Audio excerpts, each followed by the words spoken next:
So it works like this. As we talk about this vortex of creation, must be annoying. It just has to be to someone who is really reality-based.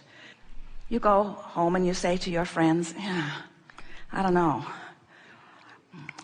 We learned not to face reality. That's worrisome. And then we were pointed over here at the floor. And we are told that there is a vortex of creation that includes everything we want, but we can't see it.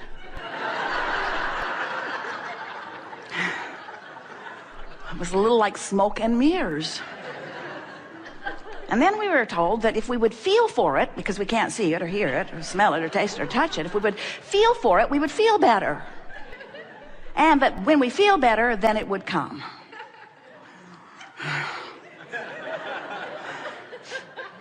Hard to accept that, isn't it? But if you will play our silly game just for a little while, what you will discover is that you are vibrational beings first and foremost, and that the vibration of your being has two vantage points. So good when you get this.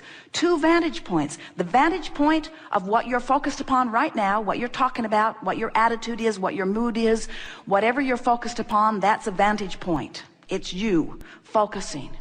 And then there's the vantage point of the source within you, who existed before your birth and who has been expanding ever since you've been here in this physical body, becoming the equivalent of every request, no matter how big or small you consider it to be, all of the days of your experience. So here is this vibrational being that is playing off of you, playing off of the physical you all day, every day, all day, every day. And you can tell by the way you feel how well it's playing. If you are having a joyful moment, there is no vibrational difference between you and you. You are so in sync. You're in this physical body, but you have set up no vibrational hindrance or resistance. And so you've got full flowing of the wholeness of all that you are flowing through you in this moment. And you're clear-minded, you're on point, you're vital and alive. Your mind is clicking, your body is clicking, the cells of your body are benefiting. You are thinking of things just at the right time. Your timing is exceptionally good. The lyrics to the song you are writing are flowing through you. The music is moving through your body in a remarkable way. The intelligence that you have been seeking, the mass consciousness that surrounds you, is now actively available to you, and the ideas will flow to you now, now, now, now. And even more important than any of that is that your rendezvous point with all aspects of the universe, whether it is thought or behavior of others or conversation with others or people in traffic or the way people treat you in the financial world or the way your waiter treats you, everything that you rendezvous with hinges upon your vibrational relationship with you, you see. So many people are walking around not even taking anything like that into consideration, because it's mumbo jumbo and smoke and mirrors. Let's not ever talk about vibration. Let's just talk about manifestation. Physical humans say, let's just monitor it. Let's just observe what is. Let's make lists of it. Let's document it and pigeonhole it and make documentaries about it and statues and monuments about it. And let's keep what is alive, the manifestation, as far as it's gone. Let's keep it alive in the minds of everyone who come, and we say good luck on that, because those new ones coming in have a whole different vibrational mindset, because they are up to speed with everything that you've been asking for. They're born MP3 ready. They're born understanding that they are vibration much more than you, who have been focused upon the physical reality for so long. So the reason that we explode into your faces in this way with our enthusiasm for you accepting the relationship between you and you is because unless you know that this vibrational version of you and all that you've asked for exists, you cannot for a moment begin to understand why you would have any negative emotion. A woman said to us one day, "Abraham, my lover left and now I'm sad." And we said, "No, you're not." And she said, "Abraham, my lover left and now I am sad." And we said, no, you're not. She said, Abraham, I thought you were infinite intelligence. I wasn't sad, my lover left, and now I'm sad. I'm sad because my lover left. And we said, you are sad because in your relationship with that person, you have created a version of a relationship that really reflects and represents who you are and what you want and what you deserve. And you are using the behavior of some other person and the reality of the current status of your relationship as your excuse to focus in complete opposition with who you are. And that is why you're sad. You're sad.